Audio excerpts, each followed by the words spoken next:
C'est l'heure donc de l'invité de votre grand journal et nous allons donc nous intéresser aux priorités et chantiers du gouvernement après le remaniement ministériel.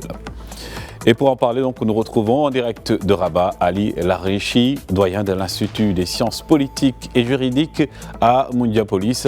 Bonjour et merci de répondre donc à notre invitation. Bonjour, tout le plaisir est pour moi. Tout d'abord, quelle lecture faites-vous sur la nouvelle architecture gouvernementale également mise en place ?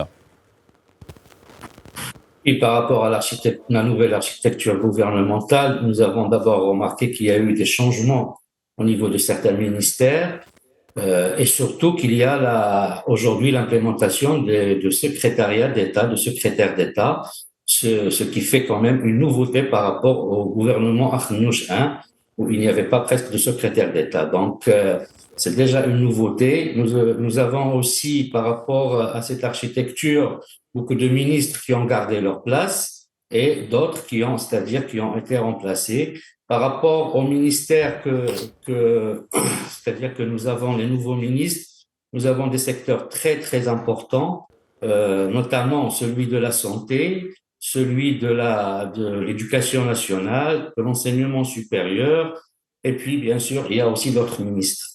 Et par rapport au secrétaire d'État, donc, nous avons quand même, par rapport à certains secteurs, une importance pour pouvoir coordonner entre le travail des ministres et le secrétaire d'État au vu de l'importance de ces secteurs, notamment celui de l'eau, c'est-à-dire ou bien celui de l'investissement, ou bien celui de l'habitat. Donc, c'est une nouvelle équipe gouvernementale avec, bien sûr, en garde ce qu'on appelle les ministères régaliens qui sont restés, donc qui sont toujours là.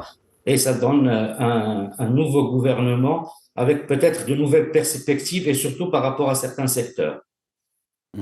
Et quel chantier vous semble prioritaire pour la nouvelle équipe d'Arnoucha ? Les chantiers prioritaires, nous avons d'abord, comme j'ai dit au début, il y a la santé. Donc, on s'inscrit dans le grand chantier royal, celui de l'État social. Quand on parle de la santé, c'est un chantier très important qui doit répondre aux attentes des Marocains par rapport à la sécurité sanitaire, par rapport à beaucoup d'éléments qui rentrent dans cet État social. Nous avons aussi l'éducation nationale. Quand on parle de l'éducation nationale, on parle de nos enfants, c'est-à-dire de la formation des enfants marocains et qui doivent avoir tous une école pour tous. Donc, ce secteur de l'éducation nationale et qui doit être bien sûr orienté selon le besoin de l'État marocain et le besoin de la société marocaine. Donc, c'est un ministère très important, très structurant. Donc, un changement qui vient aujourd'hui au niveau de ces deux ministères marque donc que le Maroc s'inscrit toujours dans ce qu'on appelle plutôt le nouveau modèle de développement pour répondre aux attentes de ce nouveau modèle et pour le réaliser. Il y a aussi le secteur de l'emploi.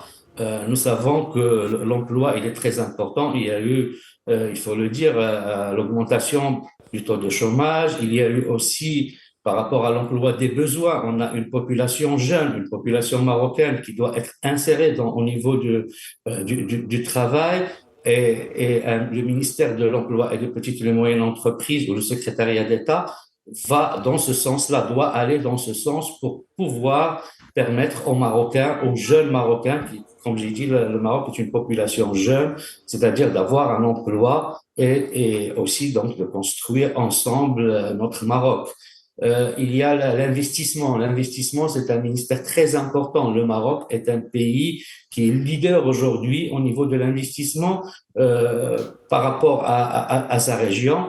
D'abord au niveau national et aussi au niveau, c'est-à-dire régional. Le Maroc est le premier investisseur dans les États de l'Afrique de l'Ouest, mais aussi c'est un réceptacle des investisseurs directs étrangers au Maroc. Nous savons que le Maroc a déjà procédé à la mise en place d'une charte de l'investissement qui permet et qui garantit aux investisseurs, qu'ils soient nationaux ou étrangers, de pouvoir investir en toute sécurité au niveau du Maroc. Donc, beaucoup de lois ont été, c'est-à-dire promulguées au Maroc dans ce sens, et aussi avec la charte de l'investissement.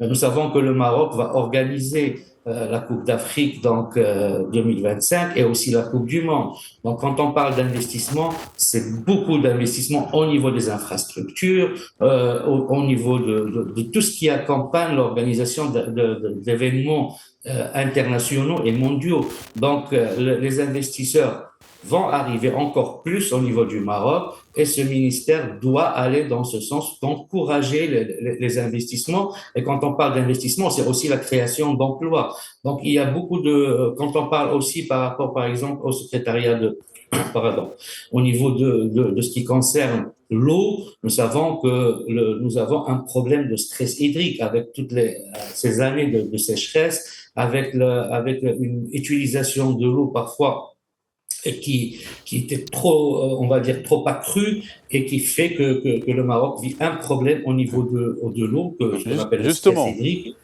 Justement, par rapport Oui. également au secteur que vous venez d'énumérer, également, il y a eu des secteurs clés qui ont aussi changé de ministre, à l'instar de la santé, de l'éducation et aussi des transports. Quelle nouvelle dynamique y est attendue selon vous? Oui, d'abord par rapport à quand on parle de la santé ou de l'éducation, on l'inscrit au niveau de l'esprit de l'État social. C'est répondre aux attentes et aux besoins surtout des Marocaines et des Marocains, jeunes et moins jeunes, par rapport à ce qui est de la santé. La santé et l'éducation sont consacrées dans la loi fondamentale du Maroc, c'est-à-dire dans notre constitution qui garantit à tous les Marocains une sécurité par rapport, c'est-à-dire sanitaire, et aussi par rapport à l'éducation, par rapport aux enfants. Donc, la dynamique qui doit être au niveau de ces deux ministères, c'est d'aller dans ce sens-là, c'est de répondre aux besoins des Marocains et des Marocains par rapport à ce qui est l'état social, couverture médicale, formation des cadres de la santé, que ce soit les médecins, les infirmiers et tout ce qui est paramédical. Par rapport à ce qui est de l'éducation, ce sont les pépites de la nation, ce sont les pupilles de la nation, ce sont les jeunes, c'est-à-dire les enfants qui doivent recevoir une éducation, d'abord une éducation pour tous, quel que soit leur emplacement, que ce soit au niveau du territoire marocain, on a vu qu'il y a certaines disparités régionales, donc que ce soit dans le monde urbain ou dans le monde rural, et quel que soit l'emplacement là où vivent les Marocains, les enfants doivent recevoir une éducation qui doit être la même pour tous, mais aussi quand on parle d'éducation, c'est d'abord avoir l'éducation et puis permettre à ces enfants, à travers qui vont devenir des jeunes, et puis des jeunes cadres après, de s'inscrire dans la dynamique de l'évolution de la société marocaine. Une société jeune qui évolue. Donc la santé et l'éducation sont des structures, enfin sont des ministères ou sont des secteurs très structurants et structurels au niveau du Maroc et ils doivent être toujours dans une dynamique renouvelée pour répondre aux attentes et aux besoins des Marocains. Par rapport au transport, bien sûr, le transport est très important. Le Maroc s'ouvre d'abord, comme j'ai dit, il y a l'investissement, donc il est ouvert aux investissements étrangers. Et quand on parle d'investissement, donc production, donc besoin de logistique et de transport, et aussi par rapport à l'organisation d'événements internationaux comme la Coupe du Monde ou autres. Donc une logistique de transport qui doit répondre aux besoins des investisseurs. Vous savez, ce sont des secteurs liés, donc investissement, création d'emplois, et puis il faut avoir bien sûr une chaîne logistique qui permet un transport, que ce soit pour les marchandises ou que ce soit pour les personnes. Et donc c'est un ensemble, ce sont des secteurs, certes, qui peuvent apparaître distincts, mais qu'il y a une opérationnalisation et il y a une forme de connectivité entre les différents secteurs. Par rapport également à cette forme de connectivité aux différents secteurs, mais aussi aux échéances qui attendent ce nouveau gouvernement, pensez-vous d'ailleurs que le gouvernement a le temps de relever les défis liés à l'emploi à moins donc de 2 ans de la fin de son mandat?